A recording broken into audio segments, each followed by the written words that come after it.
দর্শক, আপনারা নিশ্চয়ই ইতোমধ্যেই জেনেছেন যে বাংলাদেশ জাতীয়তাবাদী দল বিএনপি আগামী জাতীয় সংসদ নির্বাচনকে সামনে রেখে সারা দেশে তারা ২৩৭টি আসনে তাদের প্রার্থী ঘোষণা করেছেন। আর এই প্রার্থী ঘোষণার পর থেকেই সারা দেশে নমিনেশন বঞ্চিত বিএনপির যে গ্রুপটি, সেই গ্রুপের সাথে যারা নমিনেশন পেয়েছেন তাদের এক ধরনের সংঘর্ষ চলছে, এক ধরনের বাগবিতণ্ডা বা মনোমালিন্যতা সব কিছুই চলছে এবং এটি এখন সংঘাতে রূপ নিয়েছে। আমি কয়েকদিন আগে একটা পোস্ট করেছিলাম, বেশ অতীতে জামায়াতের একজন নেতা কোনো একটি আলোচনায় বলেছিলেন যে আগামী জাতীয় সংসদ নির্বাচনকে সামনে রেখে বিএনপি যখন তাদের প্রার্থিতা ঘোষণা করবে তখন বাংলাদেশে তৃতীয় বিশ্বযুদ্ধ শুরু হবে। এই কথাটি তিনি বলেছিলেন। বাস্তবেও কিন্তু আমরা তাই দেখলাম যে প্রার্থিতা ঘোষণা করার সাথে সাথেই সারা দেশ বলতে অ্যাটলিস্ট ২০টি জেলায় বিএনপির দু গ্রুপের সংঘর্ষ হয়েছে, এটা তো নিশ্চিত। তো এখন ৬৪টি জেলার যদি ২০টি জেলাতেই সংঘর্ষ হয় তাহলে এটি সারা দেশ বলাতে তো আর দোষ নাই। তো যাই হোক, কথা হলো যে আপনারা মারামারি করবেন, আপনারা মানে আধিপত্য বিস্তারকে কেন্দ্র করে অভ্যন্তরীণ কোন্দলের কারণে, তারপরে চাঁদাবাজি, টেন্ডারবাজি, দখলবাজি, এগুলোকে কেন্দ্র করে আপনারা মারামারি করবেন, কামড়াকামড়ি করবেন। এইটা নিয়ে দলের বাইরে কেউ কথা বলতে পারবে না। মানে আপনারা যে আসলে কি, আল্লাহ যে আপনাদেরকে কি দিয়ে তৈরি করেছেন আল্লাহ পাকই ভালো জানেন। তো যাই হোক, ঘটনা ঘটেছে, এটা তো সত্য, তাই না? কিন্তু কথা বলতে পারবেন না। একেবারে আওয়ামী চরিত্র, কোনো পার্থক্য নেই। তো যাই হোক, এই সংঘাতের মধ্য দিয়ে আপনারা জানেন যে গতকালকে ময়মনসিংহের গৌরীপুরে এই নমিনেশনকে কেন্দ্র করেই বিএনপির দু গ্রুপের সংঘর্ষ হয় এবং সেই সংঘর্ষে ছাত্রদলের একজন নেতা, সম্ভবত তার নাম হচ্ছে তানজিম, তিনি নিহত হয়েছেন। আর এই ঘটনাটি ঘটার ঠিক পূর্ব মুহূর্তেই এনসিপির মুখ্য সমন্বয়ক নাসির উদ্দিন পাটোয়ারি বলেছেন যে বিএনপির মৃত্যু ঘণ্টা বেজে গেছে। তো তার এই বক্তব্য দেওয়ার সাথে সাথেই বিএনপির দু গ্রুপের সংঘর্ষে একজন নিহত হলো, মৃত্যু ঘটল। মানে ওনার বক্তব্যের সাথে বিএনপির মৃত্যু ঘণ্টা যে এত কাকতালীয়ভাবে হয়ে গেল, বিষয়টা আমার কাছে কেমন জানি মনে হলো যে ভবিষ্যৎবাণী করার সাথে সাথে মৃত্যু ঘণ্টা বেজে গেল। শুধু তাই নয়, বিএনপির এই অভ্যন্তরীণ কোন্দল বা আধিপত্য বিস্তারকে কেন্দ্র করে মারামারি, এটা তো নতুন কিছু নয়। গত ১.৫ বছরে তারা প্রায় ১০০ নেতাকর্মীকে খুন করেছে। কিন্তু যে খুনগুলির সাথে বিএনপি জড়িত না, মানে বিএনপির কোনো নেতা কোনো কারণে নিহত হয়েছেন। এই যে কয়েকদিন আগে বিএনপির একটি গণসংযোগ কর্মসূচিতে বিএনপির একজন নেতা নিহত হয়েছেন এবং তিনি সন্ত্রাসী ছিলেন। এটি মিডিয়ায় নিউজ করেছে যে সন্ত্রাসী বাবলা না পাবলা কি যেন, সারোয়ার বাবলা না কি যেন নিহত হয়েছেন, না শুনছেন না? তো এটা দায়ী করা হয়েছে, মানে তাদের পক্ষ থেকে, মানে জামাতকে দায়ী করে তারা ফটোকার্ড তৈরি করে সোশ্যাল মিডিয়ায় ছড়িয়ে দিয়েছে। কিন্তু এই ঘটনার সাথে বিএনপির আরেকজন জড়িত, এটা দিবালোকের মতো পরিষ্কার। এখন যেহেতু এটা অস্পষ্ট, এই জন্যে তারা ওই হত্যাকাণ্ড নিয়ে খুব সোচ্চার, বিচার চাই, একটা দুইটা শিবির ধরে ধরে জবাই কর, কত কথা, মানে একেবারে অবিকল আওয়ামী ন্যারেটিভ, আওয়ামী স্লোগান। তো তার মানে উনাদের দলের কোনো নেতাকর্মীকে যদি উনারা খুন করেন সেটা ওনাদের জন্য ডাল ভাত, কিন্তু উনাদের দলের কাউকে যদি অন্য কোনো দলের কোনো নেতা বা কর্মী খুন করেন তাহলে সেটা অন্যায়। কথাটা বোঝাতে পারলাম কিনা? মানে ওনারা ওনাদের দলের কোনো নেতা বা কর্মীকে খুন করলে এটা ন্যায়, আর অন্য দলের কেউ যদি ওনাদের দলের কোনো নেতা বা কর্মীকে খুন করেন সেটা অন্যায়। এটা প্রমাণিত হয়েছে, এটা আপনারা জানেন। মানে তারা অভ্যন্তরীণ কোন্দলে গত 1.5 বছরে প্রায় 100 নেতাকর্মীকে খুন করেছেন। একটা খুন নিয়ে বিএনপির নেতাকর্মীদের মধ্যে কোনো আক্ষেপ, কোনো মানে অনুতপ্ত হওয়া, কষ্ট পাওয়া, দুঃখ প্রকাশ করা আমি দেখি নাই। কিন্তু ওনাদের দলের কেউ যদি অন্য দলের কারোর দ্বারা আক্রান্ত হয়ে নিহত হন, সেটা নিয়ে তারা কাঁদতে কাঁদতে কাঁদতে কাঁদতে বঙ্গোপসাগর বানিয়ে ফেলেন। এটাই হচ্ছে ওনাদের রাজনীতি। দেখেন, এই ছাত্রদল নেতা নিহত হয়েছেন গতকালকে। বিএনপির নেতা কর্মীদের মধ্যে কিন্তু কোনো অনুতপ্ত নাই, কোনো দুঃখ নাই, কোনো প্রতিবাদ নাই, কোনো মিছিল নাই, কোনো সমাবেশ নাই। কিন্তু আরেকজন নেতার গণসংযোগ কর্মসূচিতে একজন সন্ত্রাসী নেতা, যার নামে 17টা মামলা, সেই সন্ত্রাসী নেতা খুন হয়েছেন। সেটা নিয়ে কত মিছিল, কত সমাবেশ, কত প্রতিবাদ, কত টকশো, কত সংবাদ সম্মেলন, কত কিছু হয়ে গেছে। কিন্তু এই ছাত্রদল নেতার হত্যাকাণ্ড নিয়ে কিন্তু তারা একেবারে চুপ, মুখে কুলু কেটে বসে আছেন। এটাই হচ্ছে বিএনপির রাজনীতি। শুধু তাই নয়, দেখেন, শুধু আপনি ময়মনসিংহের কথা যদি চিন্তা করেন, ময়মনসিংহের গৌরীপুরে নমিনেশনকে কেন্দ্র করে সংঘর্ষ হয়েছে, তাই না? এই সংঘর্ষে একজন নিহত তো হয়েছেই, আরো 60 জন আহত হয়েছেন।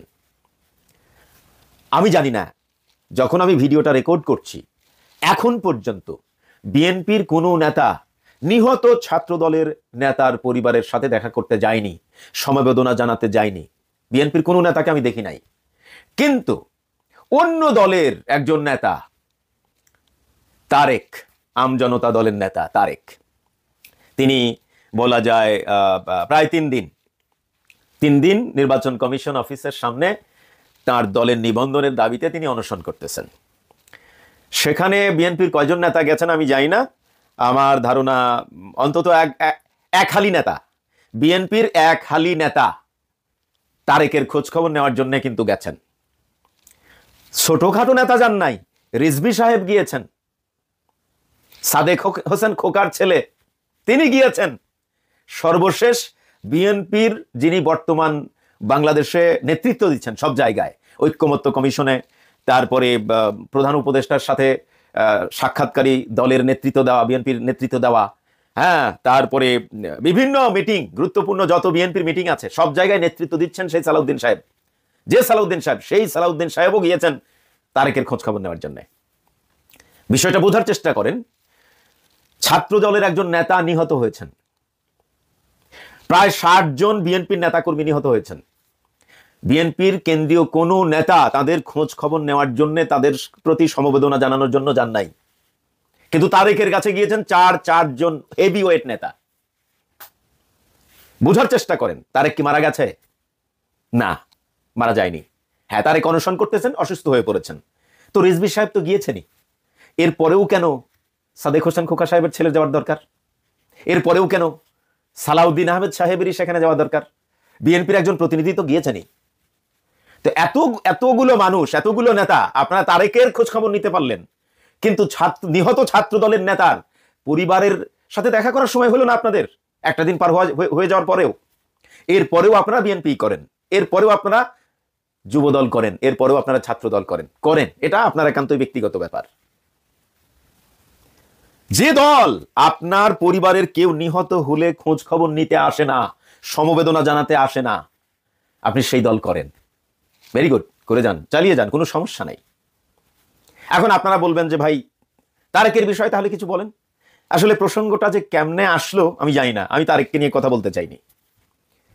একসময় এই নুরুল হক নুরু, মশিউর রহমান, রাশেদ, তারপরে তারেক, যারা গণ অধিকার পরিষদ করেছেন, সেই কোটা সংস্কার আন্দোলন থেকে শুরু করে তাদের পাশে ছিলাম। কিন্তু তাদের নৈতিক পদস্খলনের কারণে আজকে আমরা তাদের পাশে নাই। বিভিন্নভাবে তাদের পাশে ছিলাম, তাদের পক্ষে লেখালেখি করেছি, তাদের পক্ষে কথা বলেছি, আর্থিকভাবেও তাদেরকে সাহায্য সহযোগিতা করেছি।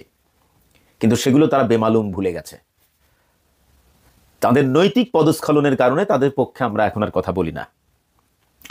এখন তারেক যেটা করেছে, কথা হলো যে বাংলাদেশের একটা রাজনৈতিক দল নির্বাচন কমিশনের যে নীতিমালা, সেই নীতিমালা একেবার পূরণ করার পরেই তো তারা নিবন্ধন পাবে, এটাই তো আইন, তাই না? তো এখন কি কারণে তারেকের দল নিবন্ধন পায়নি, সেটা নিয়ে আমার স্টাডি করারও আগ্রহ ছিল না আসলে, কারণ এত ছোট দলের সারা দেশে কমিটি আছে বলে আমার কাছে মনে হয় না। তখন এবি পার্টি, তারপরে এনসিপি, এই দলগুলি তো আমজনতা দলের থেকে ভালো, বড় দল, তাই না? তো এনসিপির আপনার রেজিস্ট্রেশন পাইতে কত সময় লেগেছে, আর আমজনতা, এনসিপি তো লোকজন আছে, আমজনতার লোকজন আছে। এখন কথা হলো যে আপনি ক্রাইটেরিয়া পূরণ করবেন না, আপনি অনশন করে নিবন্ধন আদায় করবেন। এখন অনশন করার মাধ্যমে যদি নিবন্ধন আদায় করা যায়, নির্বাচন কমিশন যদি তাকে নিবন্ধন দিয়ে দেয়, তাহলে তো যদু মধু গিয়েও অনশন শুরু করে দেবে। তার মানে মুখে বললাম আমি একটা দল, ছাগল পার্টি, গরু পার্টি, এরকম একটা নাম দিয়ে চলে গেলাম, অনশনে বসলাম আর দিয়ে দিলাম। এটা কি মানে মামা বাড়ির কলা নাকি? আপনি চাইলেন আর দিয়ে দেওয়া হলো। বর্তমানে বাংলাদেশে রাজনৈতিক দল ওপেন করা মানেই একটা ধান্দাবাজি। একটা রাজনৈতিক দল ওপেন করা মানেই ধান্দাবাজির একটা দোকান খুলে নেওয়া। আপনি তারেকের যে বর্তমান অ্যাক্টিভিটি, তারেক এক জায়গায় থাকতে পারে নাই।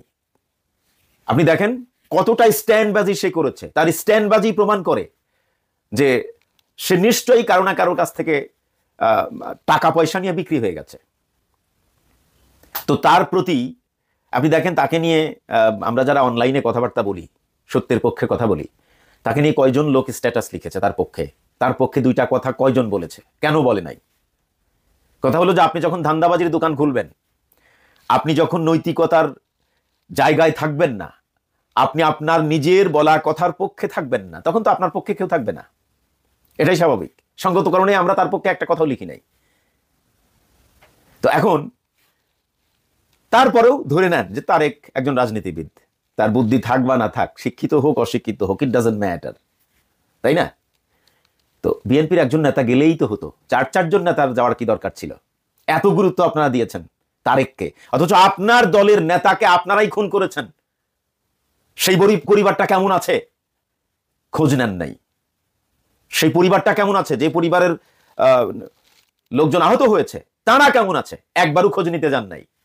কিন্তু ঠিকই এই ছাত্র দলের নেতাকে যদি অন্য কোনো দলের কেউ খুন করত, তাহলে একেবারে দুনিয়া উতল পাতাল করে ফেলতেন। কিন্তু খুন করেছেন আপনারা, এই জন্য আপনারা চুপচাপ আছেন, নাকে তেল দিয়ে ঘুমাচ্ছেন। আপনারা এত বড় ঘটনা ঘটার পরেও কেউ ময়মনসিংহে খোঁজ নিতে যান নাই, কিন্তু ঠিকই তারেকের খোঁজ নিতে গেছেন চারজন নেতা। অনেক সুন্দর না? অনেক সুন্দর, পরিবেশটা আসলেই সুন্দর, তাই না? এই হলো আপনাদের দল।